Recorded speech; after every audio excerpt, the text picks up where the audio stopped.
you'll see a map of part of the Rogue River watershed, and more towards the left side of the screen in that kind of almost a yellow color, you'll see Central Point, Medford, Phoenix, Talon, Ashland, of course, the Bear Creek corridor, and Watershed, which I found, which one part of it that I found pretty astonishing is the fact that it has 80 named tributaries, 13 of which are deemed fish bearing by our Department of Fish and Wildlife. Anyway, they're amazing waterways. And each one of these creeks, from Ashland to Central Point, there are creeks, and each one of these are communities that support wild steelhead. So with that, I wanted just to get into a little bit about the fish. This picture is a photo of a rainbow trout, and oftentimes rainbow trout, steelhead, there's a bit of confusion between what makes one and one the other. And it's really just comes down to their life history, to use a biological term, or what they do in their life. So a resident rainbow trout lives in a stream or river or lake, but does not migrate out to the ocean at any point. It may not have access to it, or it may choose not to. Where a steelhead is anadromous, that's the term on the upper left screen of the screen. Anadromous is basically a rainbow trout that is born in fresh water, migrates out to the ocean, and then returns to spawn in its natal stream. And I forgot to mention that I actually developed this program as something to take into classrooms around the valley to introduce steelhead, wild steelhead to kids. And this was kind of my attempt at some humor, I guess, was to put the scientific name up there and pronounce it, and then have the kids do the same, which was met with some resistance. But after a couple shots, they all came around. But tonight we're all on the honor system. But I love the word, and I think it's fun to say Oncorhynchus micus. And that's what we're talking about here. It's the scientific name of steelhead. So with that, I put this quote up there because it's kind of a bit of a tongue twister, a little bit of a riddle almost. All steelhead are rainbow trout, but not all rainbow trout are steelhead. And basically that just expands more on what I just mentioned. All steelhead are, the difference between a rainbow trout and a steelhead is just the fact that a steelhead migrates out to the ocean where a rainbow trout does not. So they're all rainbow trout at one point, and steelhead just migrate out to the ocean, and that's what changes one and differentiates one from the other. This is an important slide in my guiding on the Rogue River and other rivers that support wild steelhead. I find that this is a bit of a source of, I don't know if confusion is the right word, but oftentimes just used incorrectly, I guess. And there is some importance to this. So I included this as something to put a little emphasis on in terms of the definitions and what constitutes a native fish, wild fish, indicator species. But steelhead are native to the Rogue River system, to Bear Creek system. They originated here, evolved here, and were not introduced to the Rogue River system at any point. And wild populations are just steelhead populations that are born in the wild, born in their natal streams, and not raised in a hatchery, but born, say, in Bear Creek or a tributary thereof. And finally, indicator species is just a species like steelhead, like salmon. And for anybody that knows what salmon flies are, it's another example of an indicator species that basically just tell us, give us a good indication of the overall health of the environment that we share. So if wild steelhead numbers, there's natural cycles in steelhead populations up and down, but if the trend stays somewhat stable, then gives us a good idea of that our environment is hanging in there. So anyway, with that, we'll move along. Kind of a big quote here, but an important one. My screen's kind of blocked a little bit, so hopefully I can get this without butchering it too much. But wild salmon and steelhead have a 15 million year history in our landscape. Locally adapted to their home rivers, salmon are an expression of rock, water, forest, and weather. They are the primary indicator of the health of our Northwest environment. Yeah, kind of a big one, and certainly a part of the reason why they have the hold on me that they do. And with that, we'll move into a little bit more about the fish themselves and about their life cycle. Steelhead are a cold water fish. And so really, when we're talking about the Bear Creek system and other systems that play a part in Rogue River steelhead, really an important part of the connection there starts in the winter with snowfall in the higher elevations that will ultimately provide cold, clean water throughout the warmer months of spring and hot months of our summer, and the rainfall in the lower elevations that will cause our creeks to rise and kind of serve as an invitation for steelhead to move upstream and spawn. And so with that, wanted to talk a little bit about the process of spawning, which can occur in Bear Creek or its tributaries anywhere between December and June. There's a wide window there for both summer and winter steelhead that use different creeks throughout the Bear Creek system. The photo on the right, of course, is an egg, an actual steelhead egg. Typically our steelhead in the Rogue River or Bear Creek, females will lay anywhere between 1,500 and 2,000 eggs.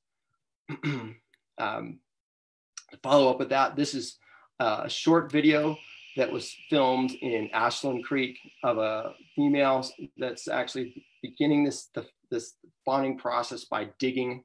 They actually dig a series of nests called a red, and they basically dig a depression or a series of depressions in gravel in which they'll bury their eggs.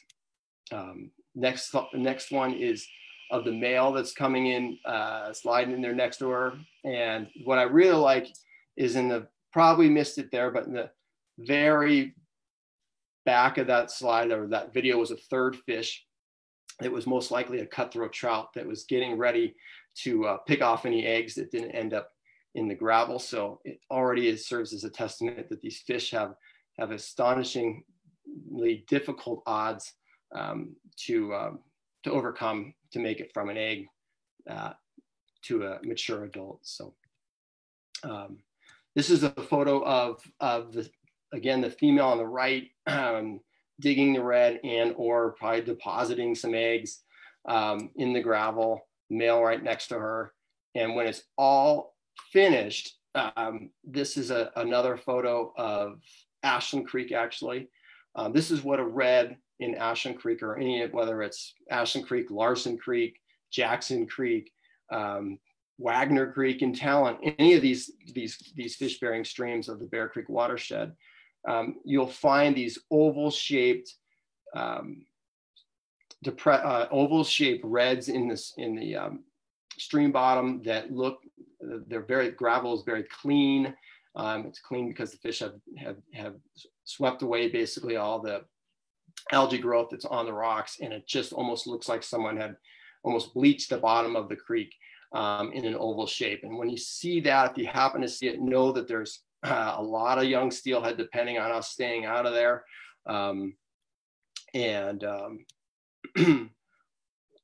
Wanted to follow up with that with the fact that digging these reds is a lot of work and obviously quite difficult and taxing on these fish.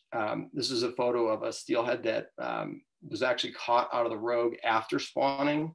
We call that a kelt. And she broke bones out of her tail on both the top and bottom digging the reds. So it takes a considerable amount of energy to make this process work and continue. And with that, wanted to add that especially with steelhead, as far as steelhead are concerned, that no rules stand the test of all times and places. And in this instance, I wanted to just mention about how long does it take for the eggs to hatch. And it depends. It depends largely on water temperature. It plays a huge role in how quickly the eggs will hatch. It can be, for today's purposes, I'm just going to say generally about, it could take, let's just say 4 to 6 weeks. It can take less, it can take longer, but it takes a substantial amount of time for those eggs, especially when you think about fragile eggs buried in gravel in winter conditions with a high water at times. It's a long process, a long time for those eggs to be buried like that before the fish hatch out and emerge out of the gravel. And this is a image that shows both eggs in gravel and what the fish looks like as they come out of the egg, which is called an alevin. The alevin, basically, you can see the yolk sac on the fish on the bottom, and they're very poor swimmers. They're almost helpless in moving water, and so they'll basically hide in the cracks and voids between rocks on the bottom until they've absorbed the food and nutrients in their yolk sac, which can take about a month. And once they climb out of there, like I mentioned, they're not very good swimmers. They're basically at the mercy of the current until they get a bit of time to strengthen up, become a little better swimmer. And when they finally do come out of the gravel, we call it, becomes a steelhead fry. And start seeing a few of those. And then as the spring moves on, a lot more of them start coming out of the gravel. And one thing that our fish are up against for sure in the Rogue Valley is the heat of the summer months, which, as we know, can get into the triple digits and cause water temperatures to come up to uncomfortable levels and unhealthy levels at times for salmonids, whether it's a salmon, steelhead, resident trout.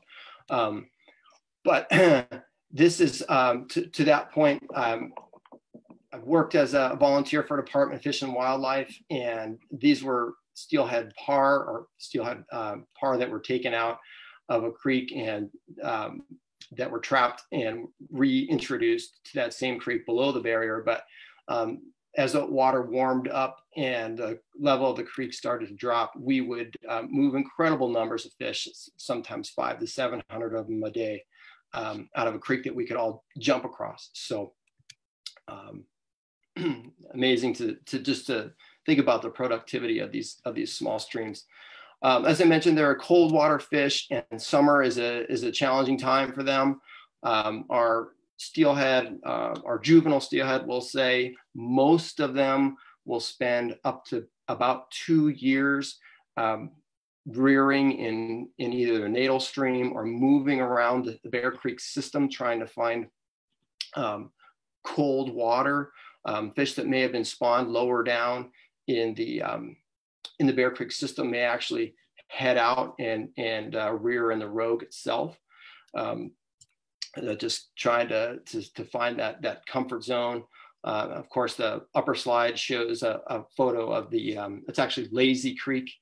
And you can see that might be a more hospitable place for a fish that likes cold water, with the riparian zone virtually intact there and offering plenty of shade to keep water cool, versus the lower end of Bear Creek, which just by looking at that looks anything but cold. So anyway, most of our fish, like I mentioned, will spend up to about 2 years, rearing, living either in these Bear Creek watershed or in the Rogue itself. And then seasonal light in the spring of their second year, seasonal light, water temperature, water flow will actually serve as a trigger to most of our juvenile steelhead, or really resident rainbow trout at that point, to migrate. And there are factors that lead to migration and for fish to kind of move out of their natal stream aside from water temperature. But basically, females really want to get as big as they can get. And because the larger they can grow, the more eggs they can carry. And certainly that leads to a greater percentage or greater probability that their offspring will survive. And so oftentimes, like this photo shows on the bottom, is a picture of Wagner Creek that runs right through Talent. And obviously it's a small body of water, and it's a limited food source in there. And so the probability of a fish gaining much size at all as a resident in Wagner Creek is fairly slim. Plus, if you throw into the mix that the water is going to drop and get warmer, they're going to get out of there, and most likely they're going to head out to the ocean. And I believe that genetics certainly plays a part in what these fish will end up doing, whether they want to stay resident or out migrate. And it's the vast majority of our resident, our juvenile steelhead, or will do so. Will head out to the ocean. It's somewhere in the neighborhood of 80 in the 80 percentile. A lot of them will decide to head out. And March and April are peak months for our fish to start heading towards the Pacific. And when they do that, they change to what we call a smolt. And they actually undergo a physiological change that will enable them to survive from living in fresh water to salt water. And part of that change is they change their camouflage changes from more of a river camouflage shown above to an ocean camouflage shown below. It's pretty remarkable to see that change as they're still residents of the river heading out to the ocean. This is a slide I included for kids because oftentimes, they're heading out on a trip, like a fun camping trip.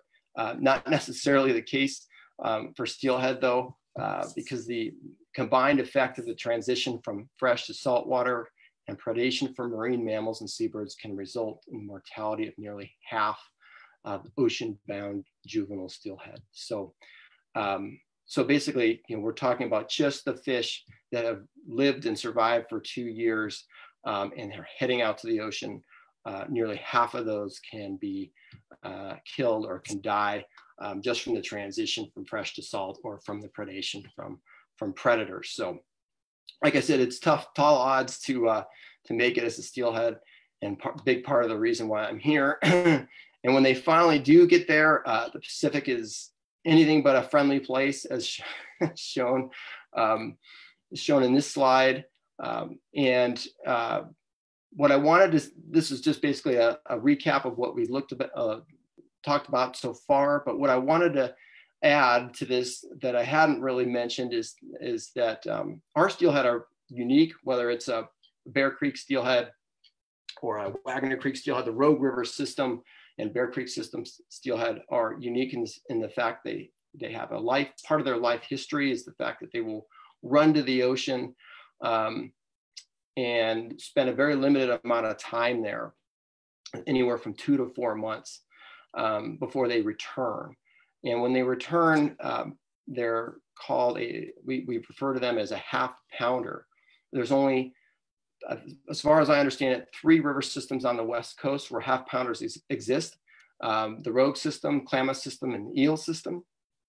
And so basically how that works is our fish run out to the ocean in March and April, spend 2 to 4 months in the saltwater, and they'll head back and spend the winter in the Rogue, the overwinter in the Rogue, head back to the ocean the following spring and spend a year there, and then finally return as an adult steelhead on their 4th year. And so hope that makes sense. That was a lot there. But when they do return as an adult, as steelhead anglers, They can be difficult to find. So sometimes we'll refer to finding steelhead as actually finding a unicorn.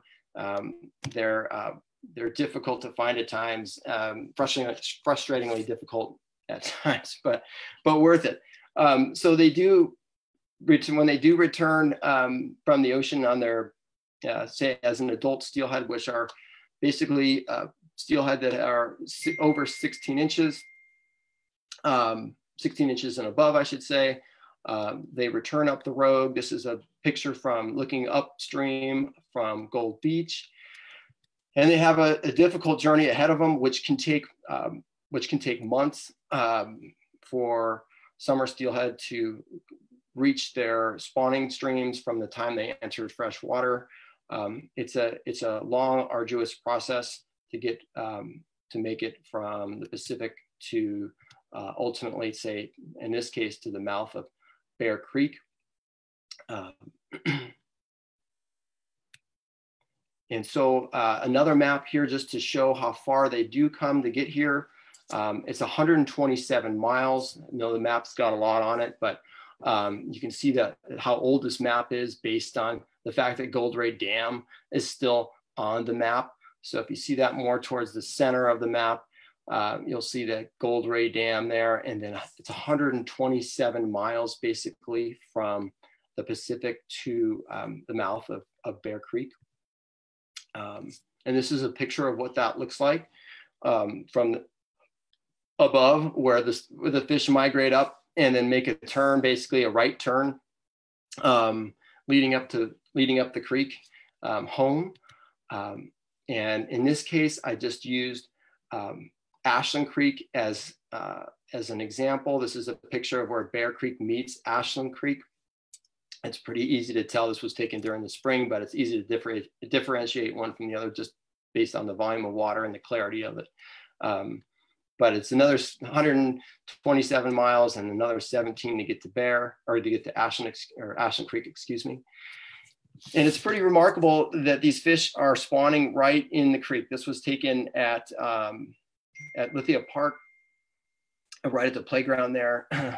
It's my daughter in the picture. And right, if you look just into the creek, kind of right behind her and to the right on the far side of it, you can see that cleared off, very bright gravel on the opposite side from where she stands. And that's a steelhead, what we call a steelhead red, where their steelhead have spawned successfully. And now the waiting continues.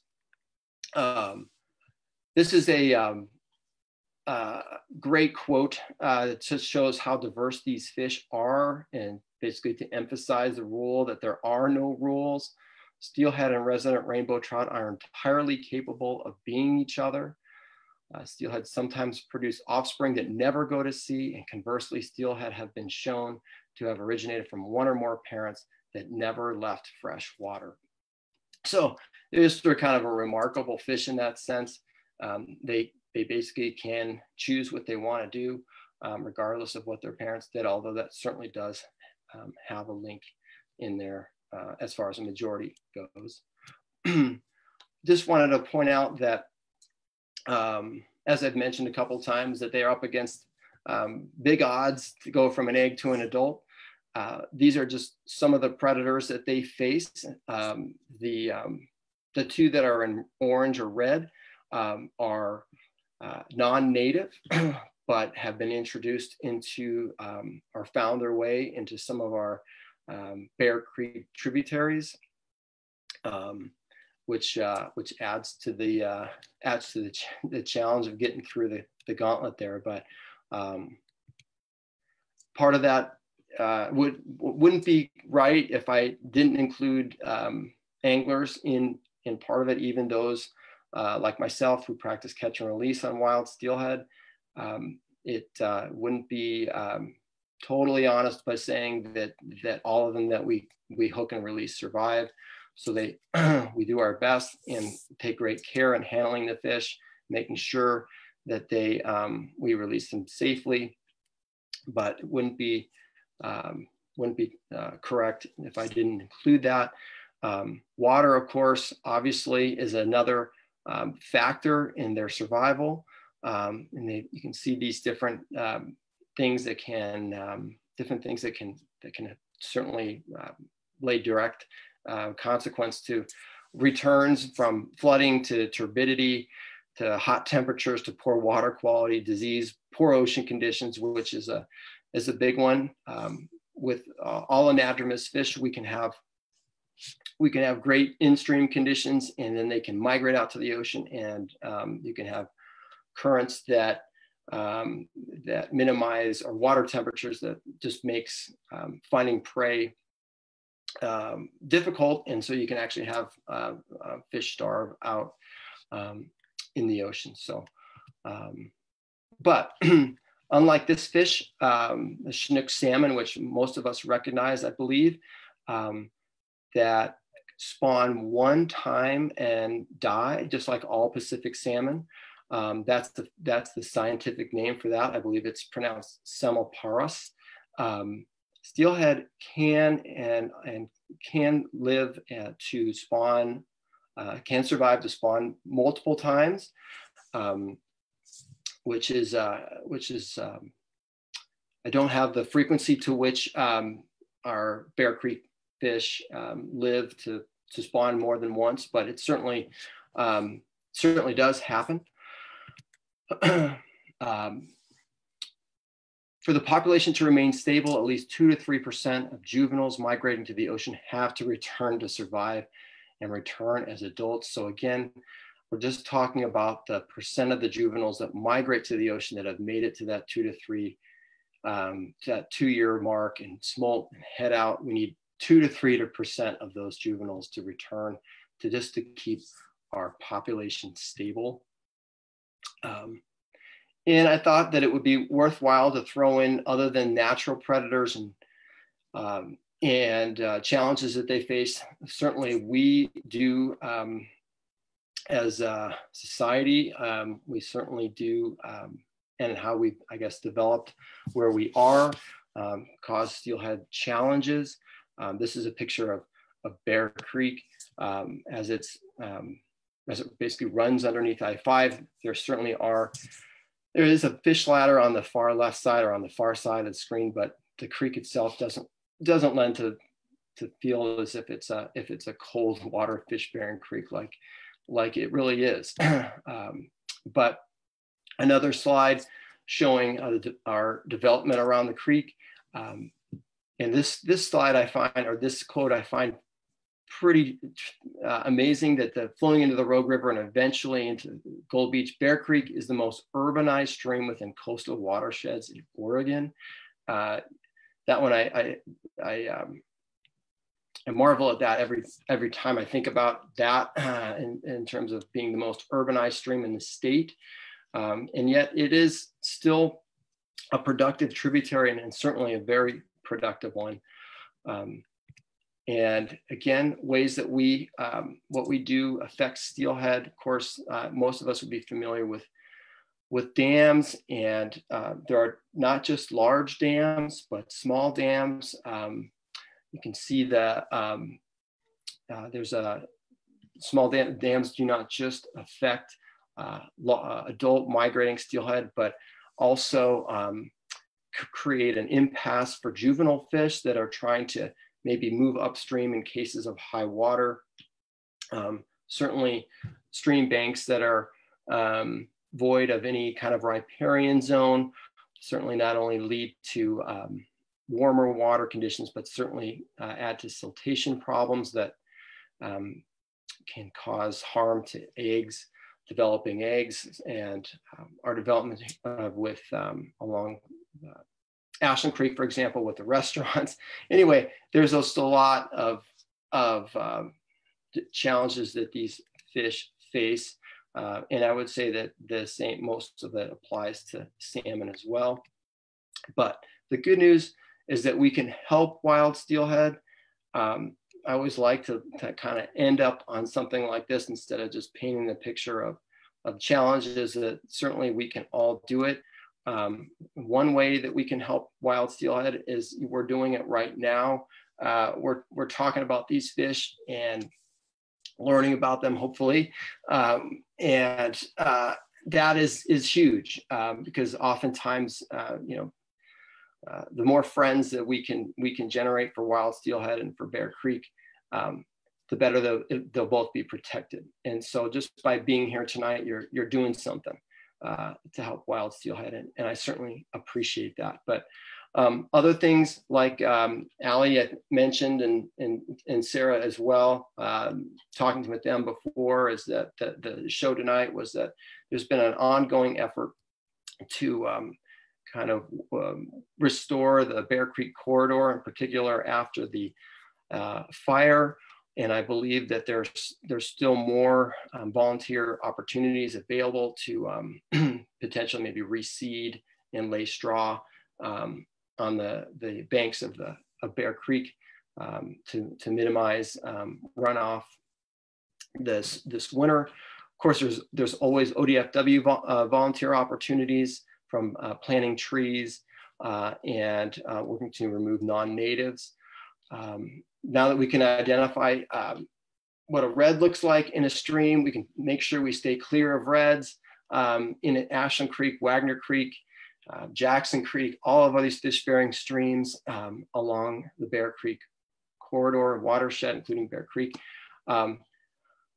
Just enjoying the outdoors is a big one, whether you fish or not, because all of us who enjoy the outdoors, I think, work hard to protect it and keep wild places and wild fish that way. So it doesn't matter if you fish or not, by knowing about these fish, enjoying outside, that's a step in the right direction to help these fish. And something that is important, that if you do fish, make sure that this is a photo of me on the left holding a wild fish out of the water.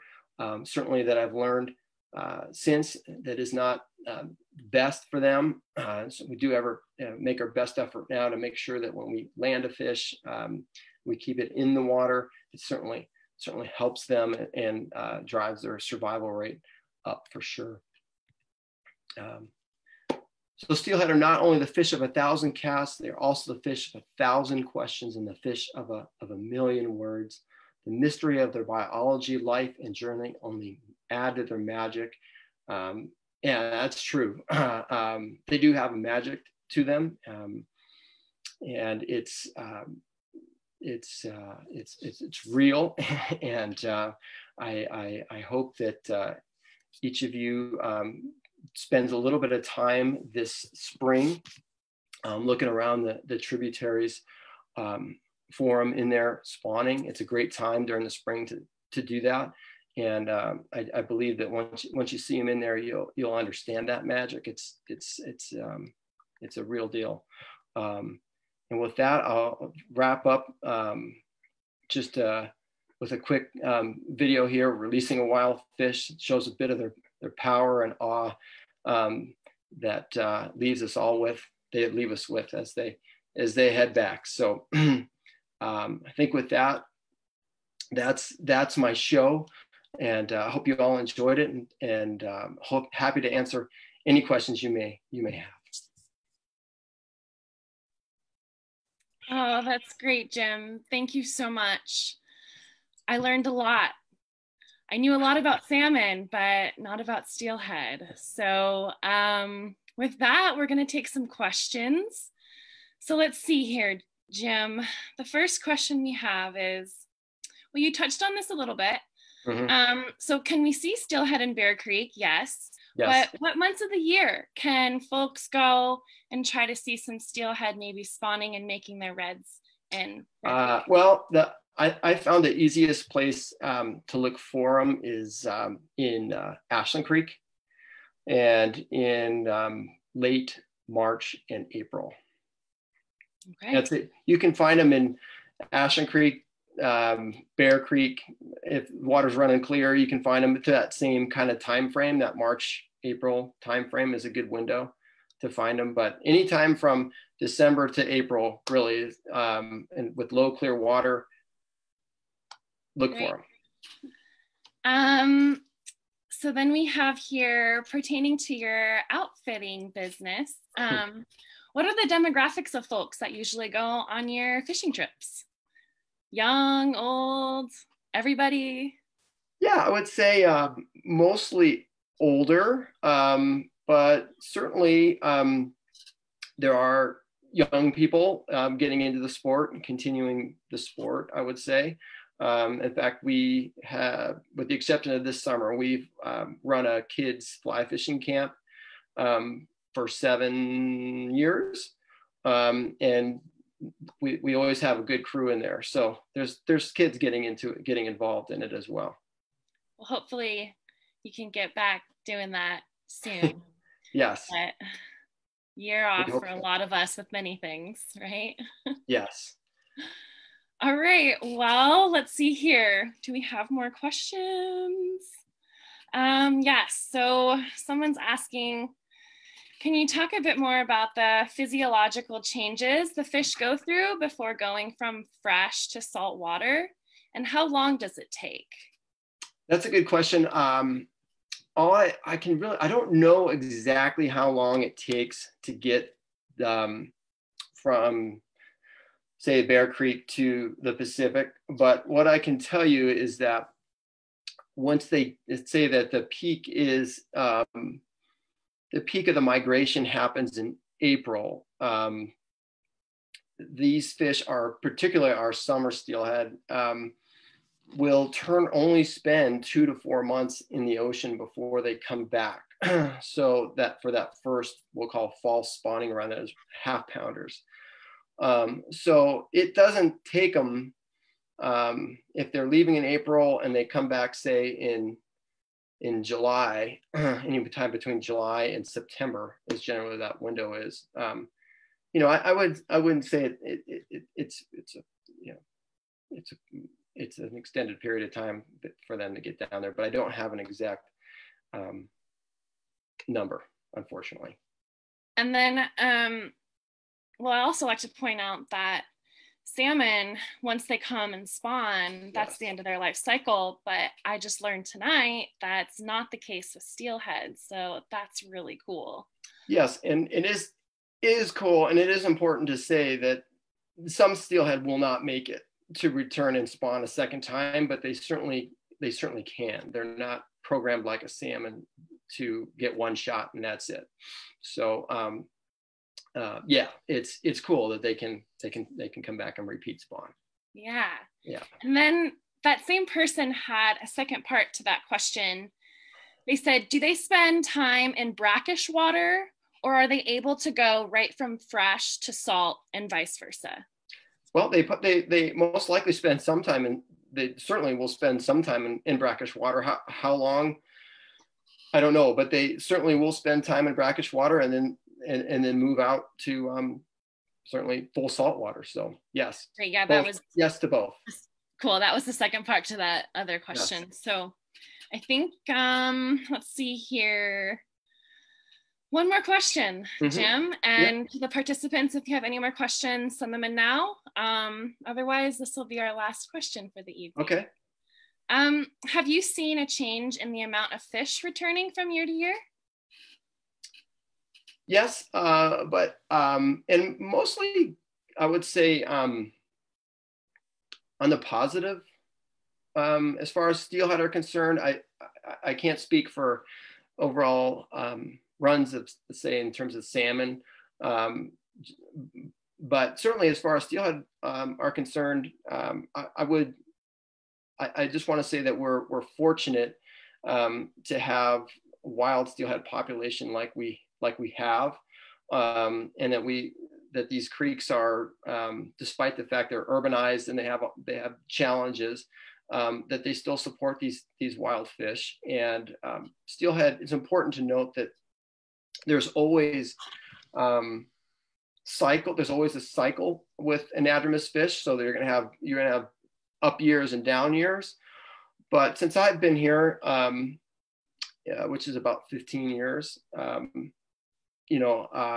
we've had some ups and downs, but this year's been a little tougher. But overall, I would say that that I feel that I would say that we still have good runs of wild fish. Yeah, and I also want to put a plug in to Rogue River Keeper if you guys want to get involved. especially after the fire, please get in touch with Rogue Riverkeeper and get your boots on the ground along Bear Creek and get involved with that restoration process. So while we were talking, Jim, one more question came in. Yeah. So we got one more. Okay. Okay. So do winter run and summer fish spawn in the same tributary, or do they use different tributaries and or portions of a given tributary? So Well, do they spawn in the same tributary? The summer steelhead and winter steelhead, there's some of their spawning can overlap. Some winter steelhead can. I mean, I see winter steelhead spawn in Ashland Creek, but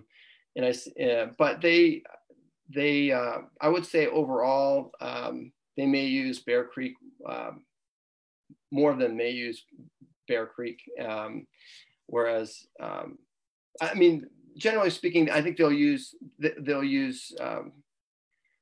summer and winter fish will certainly use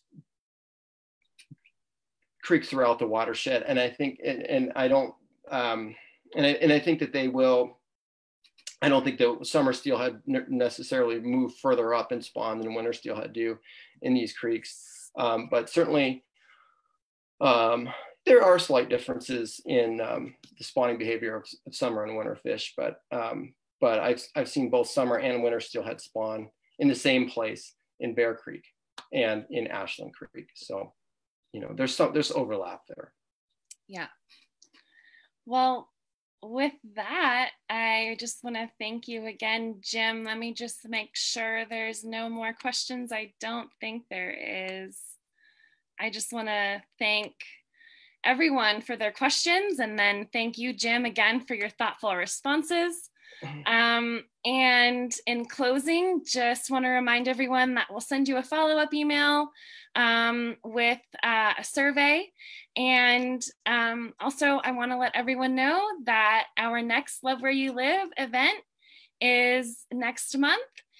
So go ahead and sign up for that. And the title for that is The Legacy Effects of Logging on Biodiversity in the Klamath-Siskiyou, Stories of Trillium and Porterford Cedars. So you won't want to miss it. So with that, I thank you all and have a good night, everyone. Thank you, Allie. Thanks, Jim. Okay. Thanks, Sarah, working behind the scenes magic. Oh yeah, thanks, Sarah. Good night, everyone.